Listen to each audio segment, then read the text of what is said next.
Good morning. What's up? Or actually, good afternoon. It's already 12:30 on 11:23. Damn, I was supposed to do this early in the morning. I got to be a hardcore dad today. Got my kids situated, ready for school. Shout out to all the teachers that are doing that virtual training. That shit looks difficult. It's hard being a teacher. So shout out to them. I appreciate y'all. I appreciate my daughter's teacher, Mrs. Young. She does her thing and she's always real attentive. So I appreciate her.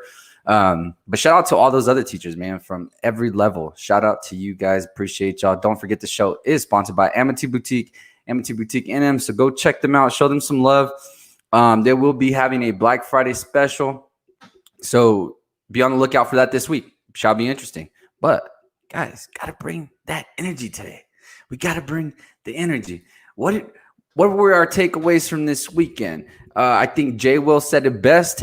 He posted a post saying that Carson Wentz is probably the only reason that Dallas Cowboy fans are still interested in football or giving us hope. That's the only thing. And the hope continues. I love it. I love it. Do I like what Baker Mayfield did? Not really. I did say that we were going to need one score from him, so I appreciate it in order for them to win. That was an ugly game, but we expect that, especially given how the weather was, but it was in the favor of the Cleveland Browns. But Carson Wentz continues to not disappoint any of us Cowboy fans. I love it. Carson Wentz, continue to keep doing what you're doing and just continue to suck. We appreciate it. Should they bench him? No, Jalen Hurts isn't ready. He's not the guy. He's not the answer. They've showed it by bringing him in and putting him in a position to play, and it just doesn't work out for them. So at this moment, of course, there's bigger issues for the Philadelphia Eagles, but here's the thing. The NFC East always gets the attention that it really shouldn't get. And that's because all you assholes hate the Dallas Cowboys so much that y'all give them all that attention. So thank you. Thank you. And that's why it's America's team, because all you guys love to hate them. I mean, the biggest hater of all time, Stephen A. Smith, just continue. The guy's making a career just hating the goddamn Cowboys. But he does a good freaking job. So shout out to him. But that's what he does, man. That's what he does. So, but shout out to all the NBA players, man. Everybody's getting the money back. I will say this: the NBA, I don't like it. This is why I enjoy football more. I mean, I watch the NBA, of course. We try to touch on it every now and then, but the Lakers are loaded. Hey, shout out to my daughter right here joining me. The Lakers are so loaded. Like, there's no way they don't make the NBA Finals.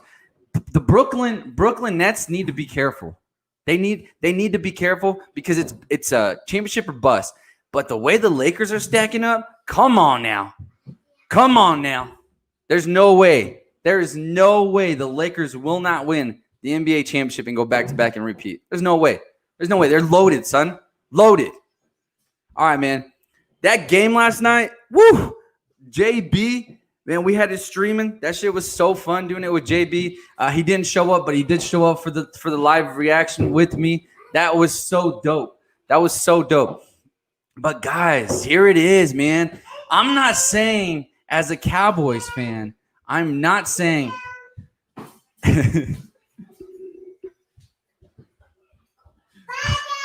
bye. I'm not saying as a Cowboys fan that we're going to go and win the Super Bowl. But here's the reality of it, okay? We can obviously make the playoffs. I'm okay with that. I know a lot of us want to tank to get a better pick, but no, we have a team to do something with. Not necessarily now, and I'm not going to get all overhyped and say, oh, here we come, about to make this run, just because we beat the Minnesota Vikings. The Minnesota Vikings, for one, were overhyped. I kept telling JB, this team is overhyped. I get it. They beat the Packers. We'll touch on the Packers here in just a little bit. But they beat the Packers. Oh, good job. And then they go and beat Chicago and beat the Lions. Division games. We know how division games work. They're just not that good. Outside of Dalvin Cook, that team is not good. We see what the potential that Justin Jefferson has, but they're not really good whatsoever. And the Dallas Cowboys exposed that yesterday. With Ezekiel Elliott running over 100 yards, the only time he's done it this year, it just shows exactly what they are. It shows exactly that Minnesota just isn't that team. It's understandable. I get it. Sorry, JB. They're out. There's no hope. Now you got to look forward to getting a better pick. That's what you got. That's what they have going forward. That's what they have. So, on the Cowboys, though, here we go. They finally looked like a decent team. The offensive line was pushing Minnesota's D-line. Like I said, we know exactly what Minnesota is, but come on, man. The Cowboys look decent, and the Cowboys have a favorable schedule going on this backstretch, so it's theirs to get. It's ours to get. Philly's no longer in that conversation, I don't think. So why not win the division and get into the playoffs?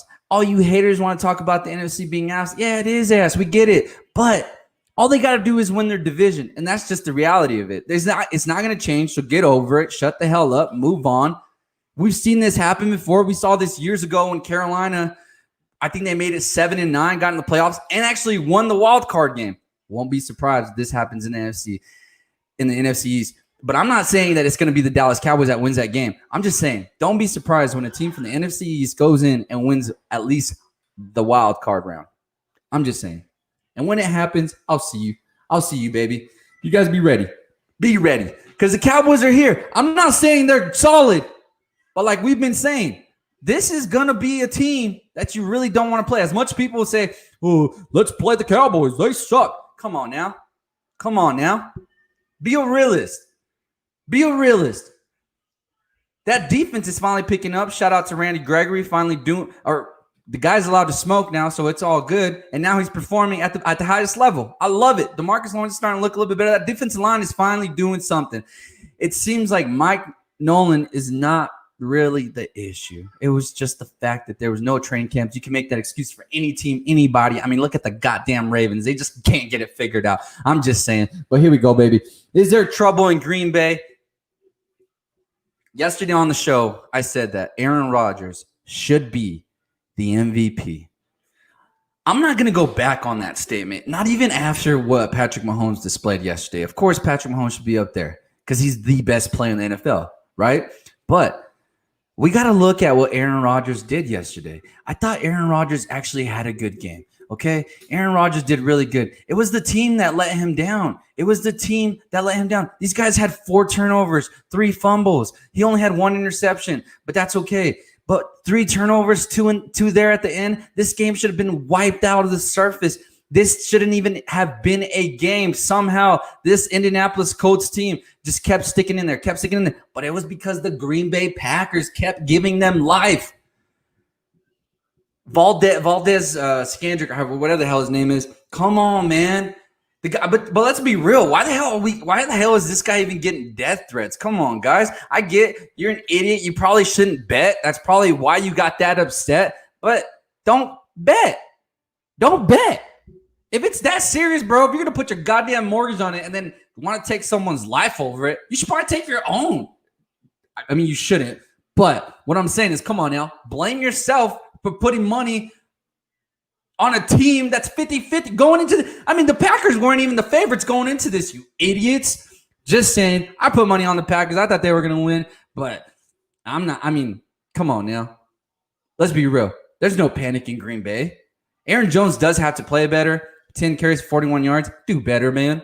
Do better.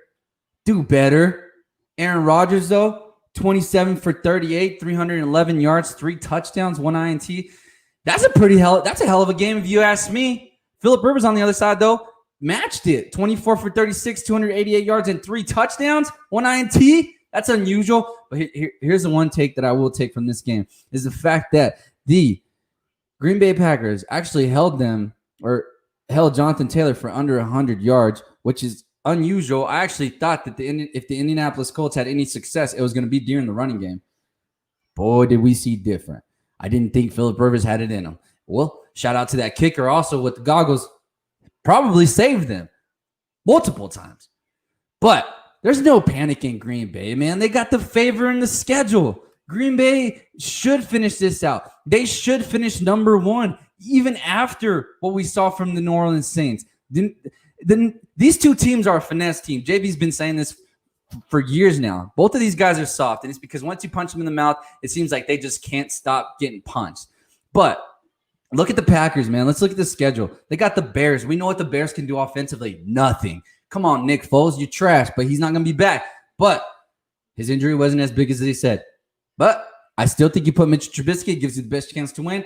How much of a chance does it really give you? I have no idea. Probably not very good. But then you got Philly, ass. Lions, ass. Carolina, we really don't know. Teddy Bridgewater sometimes shows up, sometimes he doesn't. Chicago, again, ass. We know what they can do, what they can't do, what they can do offensively, which is nothing. The defense is the only thing that's going to keep them in there. But looking at the schedule, it looks like the Green Bay Packers should wipe the floor.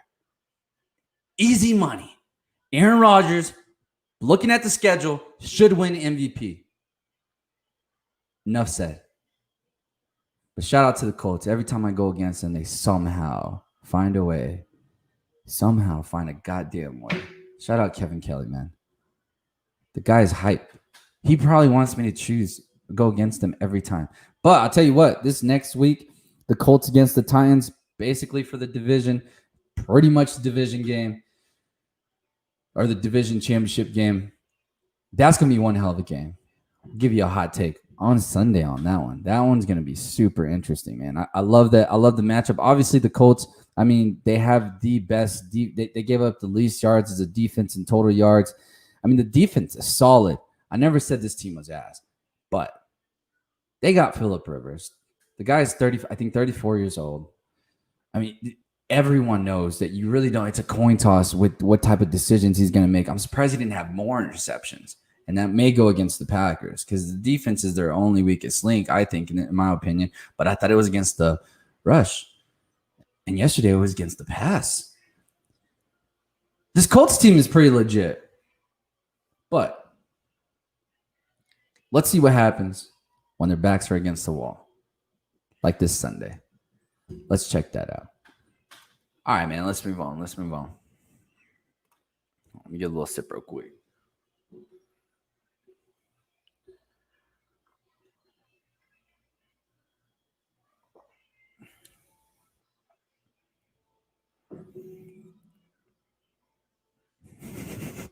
We don't care about a team with 3 wins. This is Cheech. I hear you, man. I just had to get it out, man. I felt so good getting that dub yesterday. You know, it felt nice. But let's talk about this Steelers team now. All right, let's talk about the Steelers. The Steelers. One of the things that I seen. Let me look at this real quick. One of the things that I seen was a lot of people talking shit about how the Steelers have had it so easy, blah blah blah, so on and so forth. It's a cakewalk, right? Here's the one thing that I will say about this. The goddamn Steelers are beating whoever you put in front of them. Is it their fault that their schedule is like that? No. Is it their fault that the team they're playing sucks? No. Or is it just the fact that they make them look that bad? I'm not a Steelers fan, and honestly, I don't like them. I don't know I don't think they're going to win the Super Bowl. I do have them as a Super Bowl favorite, obviously, given their strength of schedule, and they're 10-0, so you can't go against that. But I still think that these guys come off to a slow start, which is going to come back to bite them in the ass when they play the Chiefs. I'm telling you right now, it's going to come back to bite them in the ass when they play the Chiefs. But look, check this out. Someone posted, they play the whole NFC East. It's not their fault the NFC East sucks. The NFC East was supposed to be good going into the season. Everybody thought the NFC East was going to be one of the toughest ones. No, I lied. It was between Philly and Dallas. 2 good teams, though. Or it should have been 2 good teams, right? But, again, not their fault. It's not their fault. Their division sucks also. They played the Bengals and the Browns twice. The Browns don't suck, but it seems like they suck when their backs are against the wall. So, come on now. Not their fault. The Bengals aren't ass. Well, now they will be ass because Burrow's out. Shout out to him, man. We'll praise for you. I hope he gets better. I hope he comes back hot next year. But it's not their fault. And what I'm saying here, too, is, they said save the refs. Or the refs saved them against the Titans, Ravens, and Cowboys. As a Cowboy fan, I was pissed. That was not a hit. I mean, that was the weakest call of all time, right? Boom. I've seen worse, but it was the right call. When you put it, technicalities, good call. Move on. We lost. Let's go. Right? They put it on. They beat the Titans. We've seen the Titans crumble at the end of games. We've seen Baltimore crumble at the end of games. How the hell is that Pittsburgh's fault? Somebody, please tell me how the hell is that Pittsburgh's fault? Come on now. What excuse do you want? How many excuses are you going to throw in there? The one thing I can't stand is when someone watches a goddamn game and they call out every flag that they think should have been. Go be a goddamn ref, son. If you really that good, go be a ref. Go ref a high school game. Or better yet, go ref a goddamn middle school game, and let's see how good you are. Because come on now. It's obvious they're not going to get every freaking call. And if they did call every single call, we probably wouldn't be watching the games. Let's just be real. We probably wouldn't be watching the games. We've seen teams get screwed left and right. We've seen it all the time. Is that an excuse, though? Should that really be an excuse? Should your team have been in that situation to begin with if they're that good? Really? Come on. Come on, guys. What's the next one? Play two teams above 500. Again, not their fault. Barely beat Denver. That's the dumbest thing I've ever heard. I think every team has a close game. You could go back and say, oh, the Chiefs lost against the Raiders. And beat the 1-9 Jags. Well, no shit, you idiots. That's who was put in front of them. The Steelers are bad, bro. Is there question marks on this team? Definitely. Is there things that we haven't seen just yet because they haven't really been tested? Definitely. But is it their fault that they're undefeated because they have a weak schedule and because the teams they play suck? Come on, man. Really? Let's not do that. This team's solid. They got a solid defense. And the thing is when they blitz, son. And they look so good doing it. They rarely get exposed on their one-on-ones, on the outs. They go on a zero blitz, and most of the time they're pretty successful. My only question here is what's going to happen when they start slow and they get punched in the mouth? That's what I want to know. Against a good quality offense.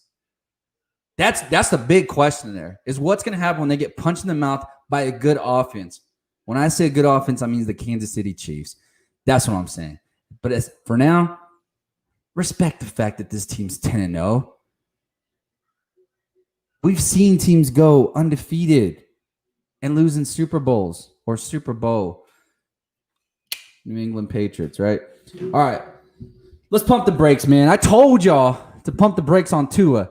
This was on my better's bet, so I am a little more upset than I should be on this game. But Tua, goddamn, man, you got to play better. You got benched in the fourth quarter because you couldn't deliver. This is what I was saying. The only reason that Tua looks good is because Miami's defense is legit. The special teams is legit. Most importantly, though, that defensive line is legit. That's the only reason that this Dolphins team is even being recognized. The only reason that Tua's name's out there is because he's a rookie quarterback who went 3-0, but got exposed yesterday.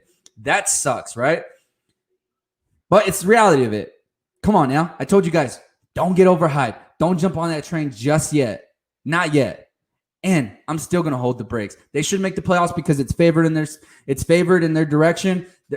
They got the 30th ranked schedule as far as it being easy. So you got to expect them to make the playoffs. But if not, I'm curious to see what's going to happen this Sunday with Tua. Should they have kept Ryan Fitzpatrick? I'm just saying. And Cheech, good shit, man. Good teams do find a way to win. Exactly. And losers find excuses. That's just how it goes, right? Also, pump the brakes on these goddamn Ravens. I said at the beginning of the season, you don't make a move for a wide receiver, and look what happens. This is what happened. This is why y'all suck. Lamar Jackson is not the greatest thrower in the world. We know that. Why didn't you bring him a weapon? Your best weapon that you brought in was Dez Bryant. Shout out Dez Bryant right here. You can see throwing up the X, baby. Much love for him. And he got 2 catches. I love it. They got to utilize him more. We got to see how much potential he has still. We got to see if the guy's still great. But you got to throw him out. And what do you have to lose? What does Baltimore have to lose? You signed Dez Bryant. Use the motherfucker. Use him. Because you got nothing to lose. There's nobody on that team that is a threat. Outside of Hollywood Brown going deep, there's nothing to be scared of. Absolutely nothing. Lamar Jackson going outside the pocket. How many times how many games can you win doing that? We've seen this happen before. We see it all the time. We see it all the time. RG3, Vince Young. I don't want to put you in those categories, Lamar, but you got to start utilizing your receivers. You got to make them better. That's where receivers. That's the one thing that I will give credit to, like people like Tom Brady, right? Or Aaron Rodgers. We don't know who the hell their receivers are. We really don't. up until these quarterbacks make them better. They elevate their game. Like, really, Valdez Scandrick, don't know who the hell it is, or Geronimo from Green Bay really didn't know who the hell it was up until, Aaron Rodgers exposing the talent. You go look at all of Tom Brady's teams. When the hell have they ever had a good receiver that leaves them and then is good, right? Come on now. MVP, Aaron Rodgers. I'm sticking to it. This is Speaking Out Loud. Appreciate you guys joining me. Don't forget Amity Boutique, NM on Facebook. Get your order in ASAP. Cowboys all day, every day. Much love, man. Y'all stay good.